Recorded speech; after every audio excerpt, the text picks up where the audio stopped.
Baiklah, terima kasih atas kesempatan yang telah diberikan. Perkenalkan, saya Rafif Adityo, dan pada kesempatan ini akan membawakan panel project bertemakan Obstructive dan Extractive Summarization of Tokopedia Product Review. Ini lingkup bahasan yang akan kita diskusikan selama 5 menit ke depan kurang lebih, dan kita masuk ke introduction. Mungkin kita sudah cukup familiar dengan gambar yang ada di kiri. Ini merupakan cuplikan dari kolom komentar salah satu marketplace Tokopedia.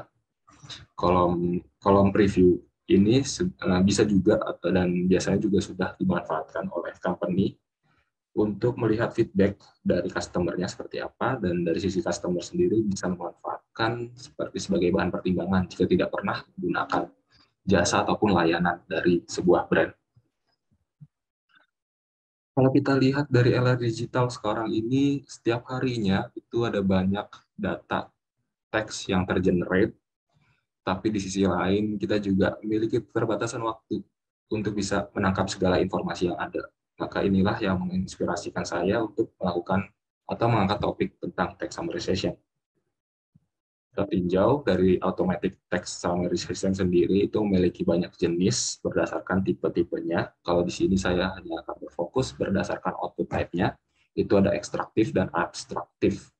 Kalau ekstraktif sendiri, simpelnya ada paragraf dengan 10 kalimat, maka model akan memilih 2 kalimat yang cukup mewakili dari keseluruhan.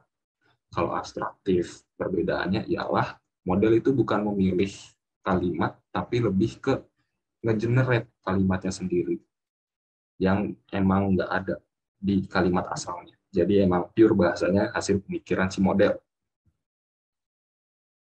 Kita masuk ke metodologi untuk mempersingkat. Di sini saya bagi jadi 3 tahapan, yaitu pertama input dataset, itu dari Kaggle, Tokopedia Product Review. Yang kedua tahapan pre-processing, ada 3 tahapan, kita akan lihat lebih lanjut nanti. Lalu selanjutnya summarization, di sini saya membandingkan dengan 3 algoritma.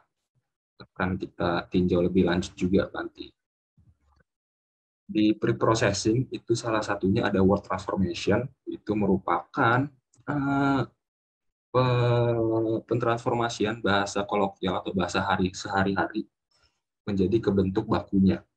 Di sini saya menggunakan 2 metode.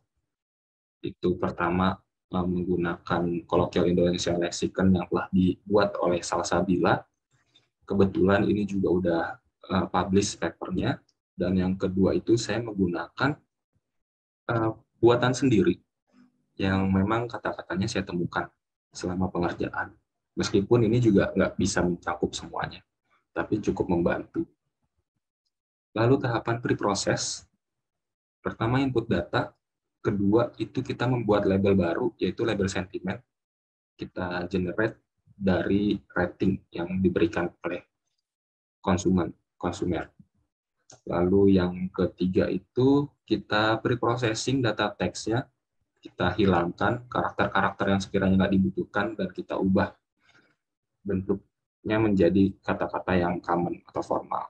Terakhir, kita menghilangkan stop word dan affix. Jadi nanti di tahapan pembuatan model itu kita bandingkan summarisasi dari kata teks dengan stop word, yaitu di kolom preprocess ini, dan kata teks tanpa stop word di kolom remove stop word ini. Ini word cloud, dan di model building, endingnya nanti kita akan memilih satu model yang cocok atau lebih baik dibandingkan yang lainnya. Berarti kita butuh cara untuk mengevaluasi agar bisa membandingkan. Jujurnya saya juga masih kesulitan untuk menentukan evaluasi yang tepat, tapi untuk sejauh ini saya hanya mengandalkan model yang bisa memberikan konsistensi kesamaan hasil di pre-process dan kolom remove stop word. Contohnya seperti ini. Untuk model bermodel sendiri, negatif sentimennya itu ada satu hasil aja yang konsisten, yaitu dengan stop word, earphone sih datang tapi nggak sama kabel sebelum dikemas. Cek dulu ya, terima kasih. Kalau yang tanpa stop word dikembalikan lagi, earphone sih nggak kabel kemas. Cek terima kasih. Jadi yang konsisten muncul di keduanya hanya satu. Sedangkan untuk text range similarity ini ada 3 kurang lebih yang muncul, tapi salah satunya saya juga ragu apakah ini mengacu ke hal yang sama atau enggak. Soalnya kalau udah kita hilangkan stop word, maka ininya hilang, bisa jadi. Tapi seenggaknya ini cukup memberikan gambaran kalau dari tingkat konsistensinya itu lebih baik daripada model BERT sebelumnya. Jadi saya simpulkan bahwa yang akan digunakan adalah extractive text range similarity ini untuk inference. Adapun preprocessingnya hanya hingga tahapan tanpa membuang stop word karena berkaitan dengan interpretability. Model inference, data input, lalu sentimen dibuat dan di preprocess. Dapat hasil summarization-nya.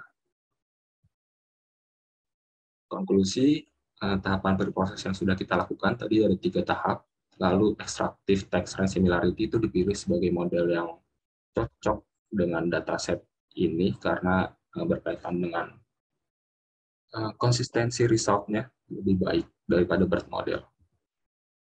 Adapun kekurangan yang masih saya temukan di sini itu